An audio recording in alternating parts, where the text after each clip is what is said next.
Botei você no ar para falar sobre política com você. E os assuntos que fazem parte, vamos falar sobre orçamento impositivo. O que é o orçamento impositivo? E de que forma ele vai trazer benefícios aí para sua cidade? E vamos falar também sobre reforma política. A Câmara Federal já começou a discutir o tema. E você vai ficar por dentro dos principais pontos no programa de hoje.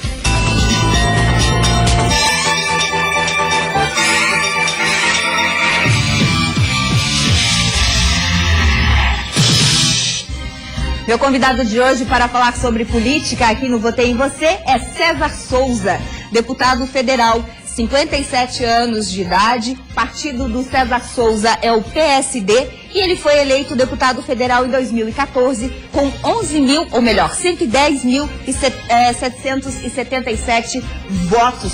Uma eleição bastante expressiva, deputado, e que vem coroar mais uma vez a sua vida pública. Boa noite, um prazer recebê-lo aqui na Band.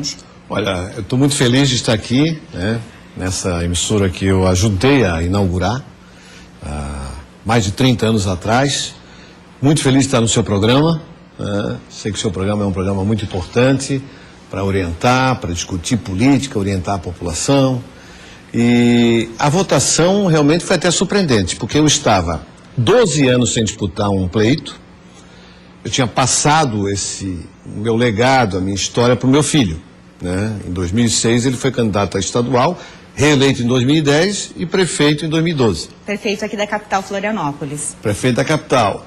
E eu estava 5 anos longe do vídeo. Inclusive, essa é a primeira entrevista que eu dou depois de eleito. Eu fico muito honrada em receber. É a primeira vez que eu apareço na TV Barriga Verde, na Band, ex-Barriga Verde, depois que eu saí daqui. Pois é, e essa é uma das perguntas que já eu vou fazer para ti, porque eu penso que, como eu, muitos catarinenses têm curiosidade em saber por que César Souza saiu do ar. Porque o programa César Souza ficou no ar 28 anos, né? Sim. Foram 28 anos. 18 aqui, antiga TV BV, hoje Band Santa Catarina, mais 10 na Cultura, se eu não me engano. Na TV Cultura. O programa tem mais de 2 décadas de influência na comunicação de Santa Catarina. Pois é, mas vamos começar essa história lá do começo. Você nasceu em Rio do Sul. Rio do Sul. Mas veio para Florianópolis pequeno. Sim, vim para cá com menos de 1 ano. Meu pai era relojoeiro em Rio do Sul. Relojoeiro à moda antiga. E ele sofreu uma grande enchente em Rio do Sul. E perdeu tudo que tinha. Perdeu a relojoaria, perdeu a casa, perdeu os móveis. E a nossa mudança foram alguns pratos, alguns talheres, um colchão. E nós viemos parar em Florianópolis, onde ele abriu uma relojoaria no bairro do Estreito. E ali começou minha vida aqui na cidade. E quando que você sentiu essa atração pela comunicação? Porque lá na década de 70... você trabalhou em rádio, em emissoras aqui de Florianópolis. O programa César Souza foi, antes de ser sucesso na televisão, foi sucesso no rádio, Sim. Não é? Quando foi que te despertou esse amor, essa paixão pela comunicação? É que eu morava perto de uma emissora de rádio. Eu me criei perto da Rádio Jornal A Verdade, que era do saudoso Manuel de Menezes, pai do Cacau Menezes. E eu vivia ali olhando, né? Eu ia lá espiar na janela, a mesa de som. Eu tinha 5, 6 anos de idade, e ali começou a curiosidade pela comunicação. Depois eu tive um tio, que foi um artista muito famoso na música regionalista, tradicionalista, chamado Portãozinho. Ele fazia uma dupla Portãozinho e Porteirinha. Gravou 2 LPs em São Paulo, e eu ia ver ele cantar no rádio também. Isso me influenciou muito, né? E o fato de morar perto de uma emissora de rádio e ter alguém na família que tinha programa de rádio, acabou me levando a fazer a primeira rádio pirata comunitária de Santa Catarina, AM. Lá na década de 70. Eu tinha 12 anos de idade, eu consegui numa feira de ciências do Instituto de Educação, um esquema de um transmissor de rádio, e disse para os meus amigos na minha rua: vou montar uma emissora de rádio. Ah, tu tá louco. Você está maluco, vou montar. E a rádio pegava num raio de 200 metros ali em volta da minha casa. Então ali começou tudo, com a extinta Rádio Sonora. Esse era o nome da rádio comunitária, com a Rádio Sonora, que começou toda a minha história na comunicação. E aí, depois disso, você foi para o rádio, veio para a televisão, fez essa carreira brilhante que todo mundo conhece. O programa César Souza foi líder de audiência em Santa Catarina durante muitos e muitos anos.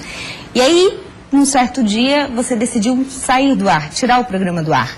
O que te motivou, depois de toda essa paixão, de toda essa história aqui, se a gente fosse contar toda a sua história aqui, falta tempo com certeza, porque é uma história muito legal. Mas, de repente, você resolveu sair.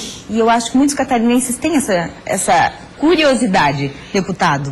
Nessa campanha que eu fiz agora, de deputado federal, muita gente me perguntava, quando é que volta o programa? Vai voltar? Não sei, quem sabe. Mas o programa saiu do ar porque eu achava que a gente estava há muito tempo, porque não era um programa semanal, era um programa diário, era 1h15 de produção, não é fácil fazer TV local, não é fácil preencher com conteúdo 1h15 todos os dias. Eu senti que a minha equipe estava um pouco cansada, eu também queria dar um tempo, e eu resolvi dar um tempo. Eu voltei daí mais para o rádio, né? Me dediquei mais às minhas empresas na área de comunicação, que são as rádios Guararema, mas agora eu estou tendo esse contato aqui, né? E isso aqui é muito bom, porque... Deu saudade? São quase 30 anos da minha vida dentro de um estúdio de televisão. Conta pra mim, depois que você saiu com um programa do ar, essa primeira vez que você entra num estúdio assim de televisão? Sim, tá na entrevista, sim. Deu saudade? O que... É emoção, né? O que passa aí no coração nesse momento? Passa um filme, né? Passa um filme, né? Porque... se você for ver a história do programa César Souza, é uma história muito forte, né? Nós tivemos presentes nas duas grandes enchentes de Santa Catarina, 83, 84, fazendo cobertura, fazendo campanha, ajudando a reconstruir residências. Enfim, o programa, a própria Casa Feliz, que foi o maior ícone de marketing que a gente já teve nesse estado, né? Era o maior anunciante de Santa Catarina. Tudo isso marcou muito a comunicação, né? E eu ficava na TV 5, 6, 7 horas por dia. E todos os dias 1h15 dentro do estúdio. Mas aí César Souza resolveu entrar para a vida pública, ser político, não é? Você já foi vereador de Florianópolis, foi deputado estadual por 4 mandatos, um mandato de deputado federal e também teve um mandato como suplente de senador. E agora, na eleição passada, foi eleito com 110.777 votos, deputado federal. Volta ao cenário político depois de quantos anos? A última eleição concorrida foi lá em... Foi 12 anos, depois de 12 anos. Volta ao cenário político. O que te trouxe de volta para a política? Olha, eu fui convocado pelo governador do estado. Que é do seu partido, PSD. Fui chamado pelo meu filho, que é o prefeito. Nós percebemos que havia um espaço na região da Grande Florianópolis, e essa região, e o Vale do Itajaí também, a região da foz do rio Itajaí, ficaria sem uma representação. Enfim, em outras regiões do estado. Eu pensei que tinha terminado para mim. Eu tinha passado o bastão para o meu filho, né? Mas eu percebi que eu ainda tinha uma missão, que era ajudar o meu estado, ajudar na reforma política, né? Que a minha experiência podia contribuir diante da história que eu consegui fazer e manter durante todos esses anos, né? Sempre dentro de uma linha, de uma correção, né? O povo de Santa Catarina me conhece. E a receptividade, as pessoas começaram a me pedir para ser candidato também, né? Aí aconteceu. Aconteceu. Bom, eu tinha uma pergunta de uma telespectadora agora nesse bloco, acabou o tempo do bloco, eu vou deixar 2 perguntas para o segundo bloco, pode ser? Pode ser. Porque o Votei em Você tem essa interação com o público. A gente vai para um intervalo, depois do intervalo a gente volta falando sobre orçamento impositivo e aí com as perguntas dos nossos telespectadores. E o deputado vai responder aqui para você. Um instante só, a gente já volta.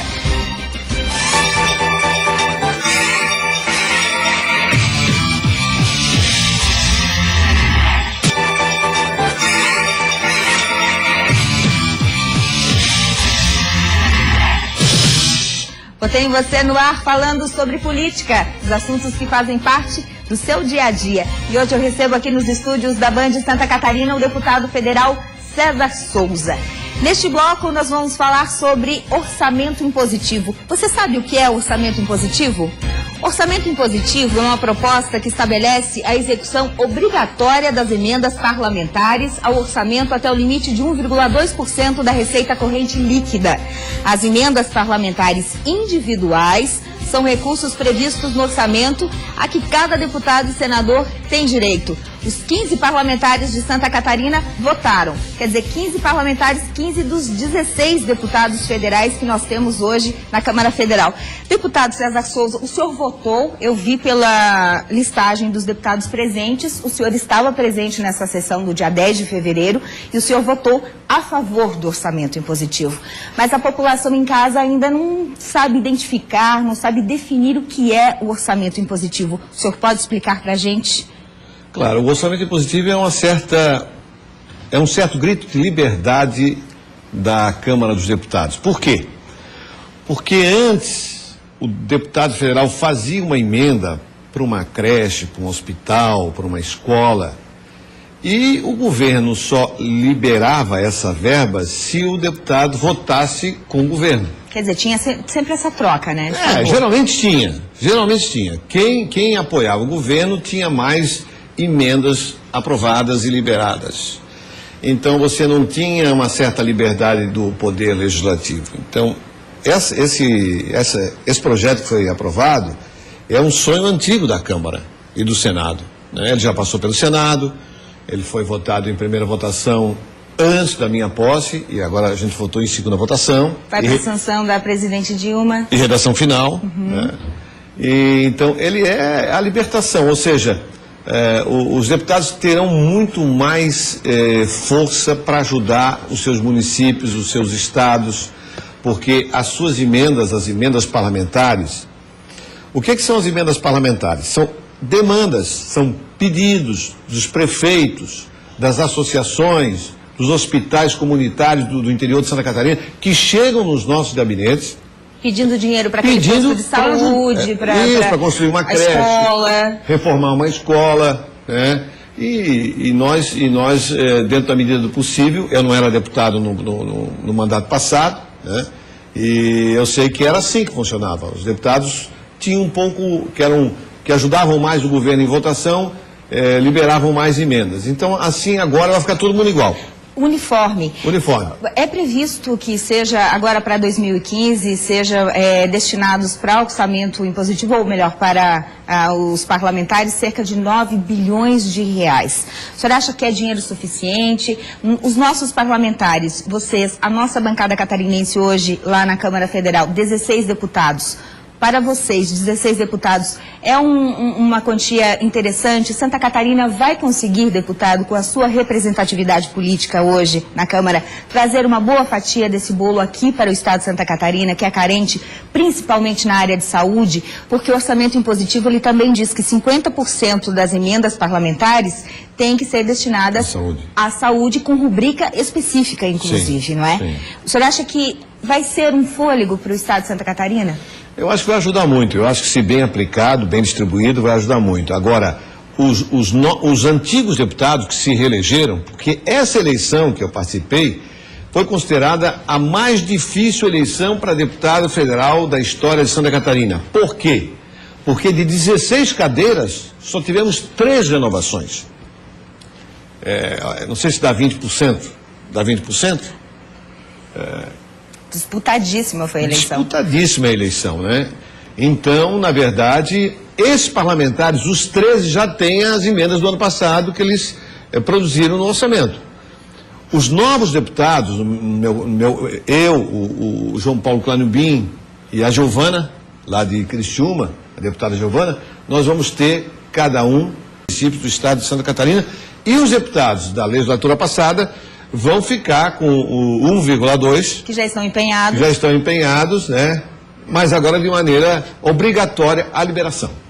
Bom, tomara que venha bastante verba para o estado de Santa Catarina. Nós somos muito carentes, não é, de boas notícias aqui, principalmente de verbas federais e que realmente elas sejam efetivas, né, deputado? Bom, votei em você, como a gente já conversou, tem interação com o público, não é? Durante a semana a gente divulga nas redes sociais o deputado que vai estar participando com a gente, enfim, o político, e os nossos telespectadores enviam perguntas. Nós temos 2 perguntas agora, gostaria que o senhor respondesse, pode ser? Vamos lá. A primeira pergunta é da Selma Light, aqui de Florianópolis. Ela pergunta: em época de eleição, os candidatos prometem leis para a população GLBTS. Porém, na prática, essa população continua esquecida, não é? E tratada como se não existisse. O senhor tem algum projeto de lei, deputado, voltado para este público? Bom, a Selma Light, boa noite, Selma, ela participou durante muitos anos do meu programa de TV. Inclusive, o meu programa de TV tem uma marca que abriu o espaço da televisão para esse público que até então era bastante discriminado em Santa Catarina. Isso é reconhecido por diversas pessoas que fazem parte desse segmento. Projeto especificamente não tem, mas as portas do meu gabinete estão abertas a você e a todo o segmento, e quero dizer que sou contra qualquer tipo de discriminação, qualquer coisa que venha diminuir o ser humano. Quem me assistiu, me viu, sabe disso, que esse público é LGTB, tem mais uma... S. Simpatizante. E simpatizantes. Sempre teve espaço. Acho que o mal do Brasil não é isso, né? O mal do Brasil é a corrupção. Vamos falar de corrupção no bloco a seguir. A gente tem mais uma pergunta de uma telespectadora lá de Chapecó, é a Thalita Soares. A Thalita pergunta: com tantas notícias sobre corrupção no Brasil, eu disse que seria no próximo bloco, já veio aqui a pergunta, deputado. Com tantas notícias sobre corrupção no Brasil, o que estimulou o senhor a continuar na política, ou no seu caso a voltar, não é? Já que o senhor fazia 12 anos que não se elegeu um cargo eletivo. Olha, eu acho que é um momento muito difícil para ser político, para ser deputado no Brasil. Mas eu acho que com a experiência que eu tenho, eu posso contribuir, eu posso ajudar. Acho que tenho condição de encontrar também um rumo para o nosso país. Então, creio que a minha participação a nível de Câmara Federal, a nível de Congresso Nacional, vai ser uma participação muito importante nesse aspecto. Nem tudo está perdido. Nem tudo está perdido. Existe político, perdão, sem cortar, mas já aproveitando aqui o ensejo, o nosso tempo está acabando, mas existe político sincero e honesto? Muitos eleitores se perguntam isso, deputado, nesse emaranhado aqui de corrupção, pegando o gancho na pergunta da Thalita. Tem muita gente boa, isso é igual a qualquer profissão, né? Medicina, advocacia. Nós temos a grande parcela dos deputados federais que hoje estão lá, e eu conheço muitos que já estão lá há muitos anos, realmente são verdadeiros representantes da população. Podemos confiar nos 16? É que hoje, sinceramente, o noticiário ele é totalmente negativo. O noticiário, dificilmente ele divulga um projeto, e isso é culpa da própria imprensa também, eu faço parte dela e eu sei que é um erro. Um deputado faz um projeto que vai beneficiar a população, não vira notícia. Mas se ele se mete em alguma confusão, ele já primeira página. É capa de jornal no outro dia. Então, mas tem muita gente boa, não dá para desacreditar e não tem outra maneira, né? A gente vive numa democracia, a gente tem que conviver com a classe política e tem que procurar o melhor caminho. É verdade. Há quem diga, os especialistas, por exemplo, o deputado, que a reforma política seria uma saída, ou uma das saídas para acabar com a corrupção ou diminuir a corrupção no Brasil. Será verdade? Reforma política já está sendo discutida na Câmara Federal. Nós vamos para um intervalo e já a gente volta falando mais sobre os principais pontos que serão discutidos nos próximos dias.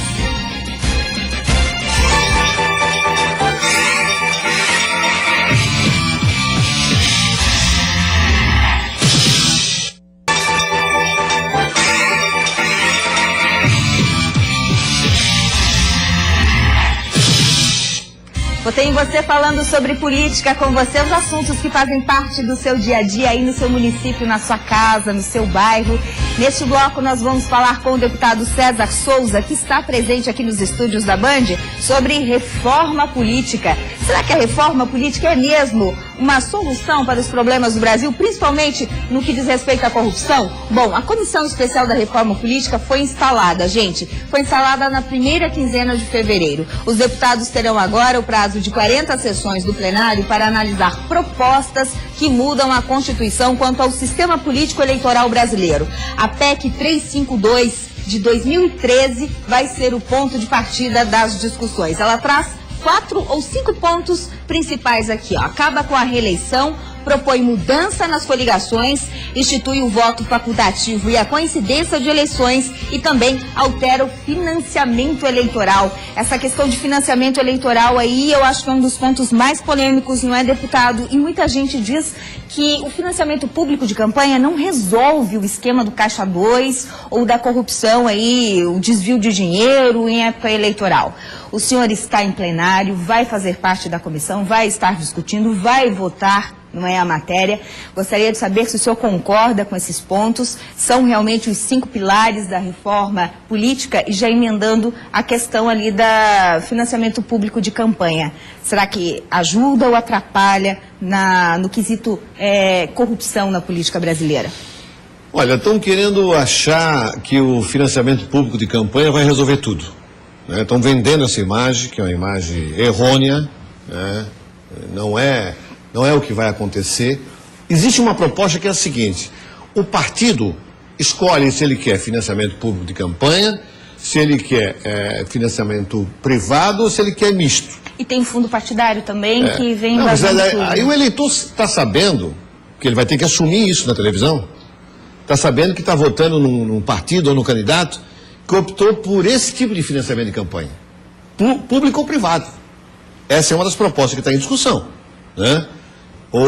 Mas o que é melhor, na sua opinião? Eu não sei, sinceramente, você deixar de construir um hospital para dar dinheiro para fazer campanha. Porque o financiamento público de campanha dinheiro do orçamento. Sai dinheiro do orçamento, vai para o fundo partidário, o fundo partidário... É como se fosse o dinheiro público fosse acabar todos os males de uma campanha. Acho difícil que isso aconteça. Agora, você deixar de fazer uma rodovia, você deixar de fazer uma ferrovia, um hospital, uma escola, para colocar em campanha política, até que ponto isso vai resolver o problema do nosso país? Complicado, né? É complicado, é muito complicado. A questão da reeleição.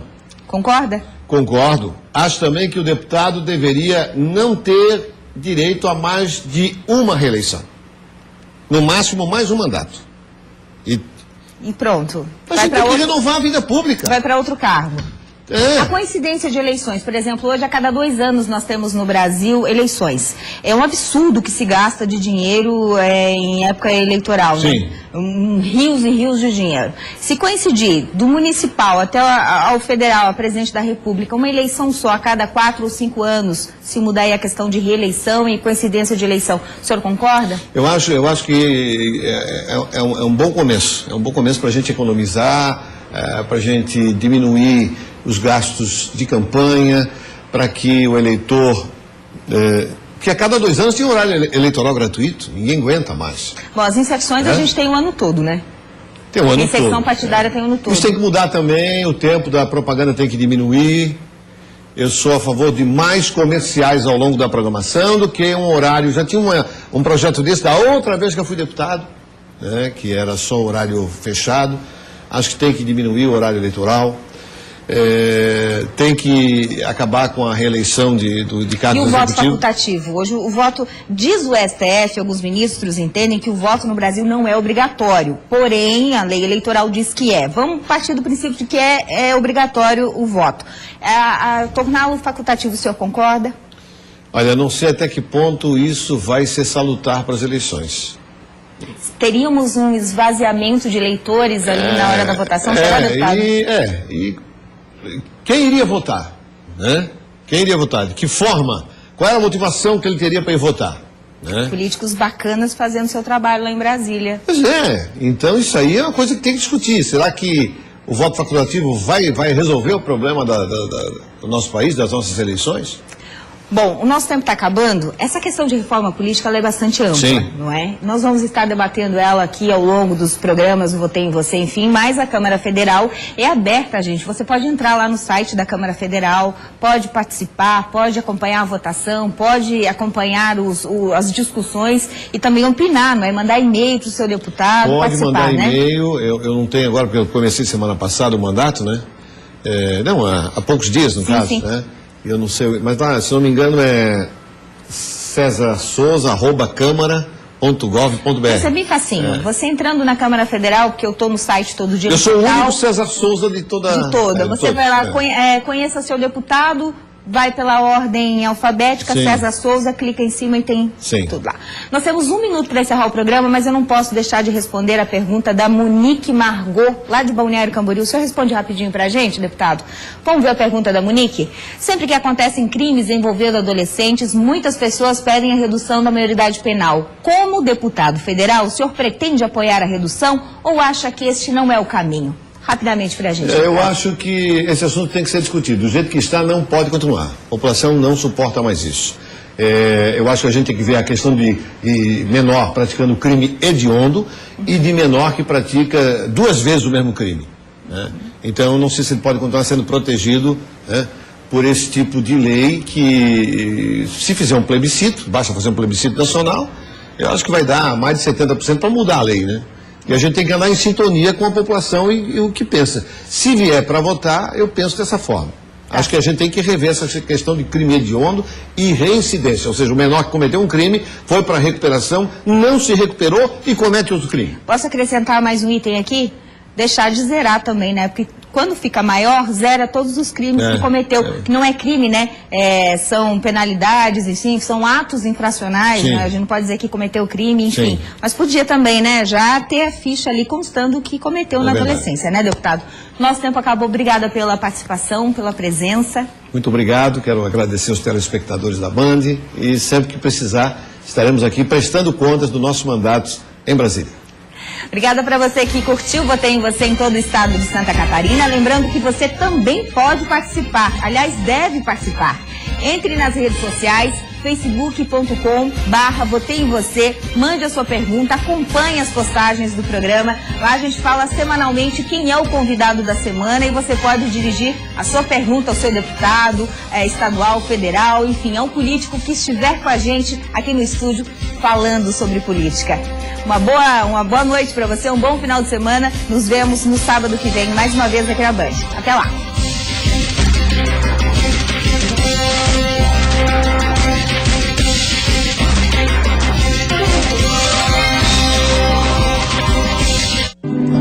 Missa na TV. Momentos de fé e devoção. Agradeço ao Senhor. A celebração da fé católica. Graças a Deus.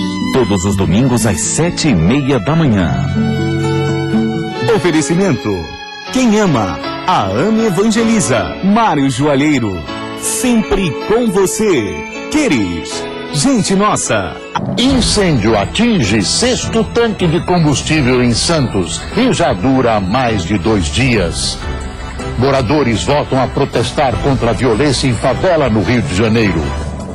Peritos encerram buscas por destroços de helicópteros na Grande São Paulo. Voo da empresa do Airbus que caiu nos Alpes é desviado após vazamento de óleo. Rompimento de adutora deixa mais de 1 milhão de moradores sem água em Salvador. Estudante se esconde em armário.